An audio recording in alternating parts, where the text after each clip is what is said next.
Gulf മേഖലയിലെ ഏറ്റവും പ്രധാനപ്പെട്ട വാർത്തകളും വിശേഷങ്ങളുമായി ഗൾഫ് ബ്രീഫിംഗ് ആരംഭിക്കുന്നു. നമസ്കാരം.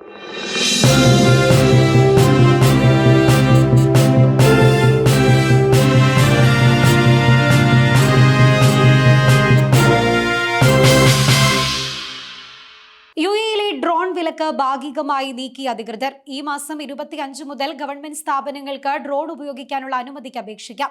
ലൈസൻസ് അടക്കമുള്ള കാര്യങ്ങൾക്കായി ഏകീകൃത സംവിധാനം കൊണ്ടുവരുമെന്നും അധികൃതർ അറിയിച്ചു. വ്യോമപാതകളുടെയും പൊതുജനങ്ങളുടെയും സുരക്ഷ മുൻനിർത്തിയാണ് യുഎഇയിൽ ഡ്രോൺ ഉപയോഗം നിരോധിച്ചിരുന്നത്. സിവിൽ വ്യോമയാന മന്ത്രാലയം, ദുരന്ത നിവാരണ അതോറിറ്റി തുടങ്ങിയ വകുപ്പുകളുമായി ആലോചിച്ച ശേഷമാണ് വിലക്ക് നീക്കാനുള്ള പുതിയ തീരുമാനം. യുഎഇ ദേശീയ ദിനാഘോഷം പ്രമാണിച്ച് ദുബായിലെ എല്ലാ സ്വകാര്യ സ്കൂളുകൾക്കും നഴ്സറികൾക്കും സർവകലാശാലകൾക്കും ഡിസംബർ 2-3 തീയതികളിൽ അവധിയായിരിക്കും. സാധാരണ ക്ലാസുകൾ ഡിസംബർ 4 പുനരാരംഭിക്കുമെന്ന് Dubai Knowledge and Human Development Authority അറിയിച്ചിട്ടുണ്ട്. ഒരു മാസം നീണ്ട ദുബായ് ഫിറ്റ്നസ് ചലഞ്ചിന് സമാപ്തി കുറിച്ച് ദുബായ് റൺ നടന്നു.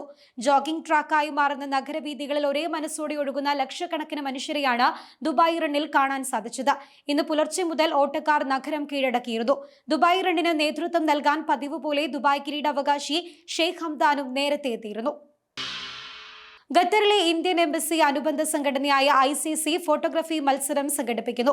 ICC ഫോട്ടോഗ്രഫി ക്ലബിന്റെ വാർഷികാഘോഷത്തോടനുബന്ധിച്ചാണ് മത്സരം നടത്തുന്നത്. Exploring Qatar, back to nature എന്നിങ്ങനെ 2 വിഭാഗങ്ങളിലായാണ് മത്സരം നടക്കുക. ഏറ്റവും മികച്ച ഫോട്ടോഗ്രാഫർക്ക് 5000 ഖത്തർ റിയാലാണ് സമ്മാനം ലഭിക്കുക. 2 വിഭാഗങ്ങളിലും ആദ്യ 3 സ്ഥാനക്കാർക്ക് സമ്മാനങ്ങൾ നൽകും. സ്വദേശികൾക്കും ഖത്തറിലെ താമസക്കാർക്കും മത്സരത്തിൽ പങ്കെടുക്കാൻ അവസരമുണ്ട്. സൗദി അറേബ്യയിലെ ആരോഗ്യ മന്ത്രാലയത്തിലേക്ക് വിവിധ സ്പെഷ്യാലിറ്റികളിൽ കൺസൾട്ടന്റ്, ഡോക്ടർ എന്നിവരുടെ ഒഴിവിലേക്കുള്ള നോർക്ക റൂട്ട്സ് റിക്രൂട്ട്മെന്റിലേക്ക് അപേക്ഷ നൽകാൻ അവസരം. ഡിസംബർ 10 വരെയാണ് സമയപരിധി. വിശദമായ വിവരങ്ങൾക്ക് www.norcaroots.org എന്ന വെബ്സൈറ്റ് സന്ദർശിക്കാവുന്നതാണ്.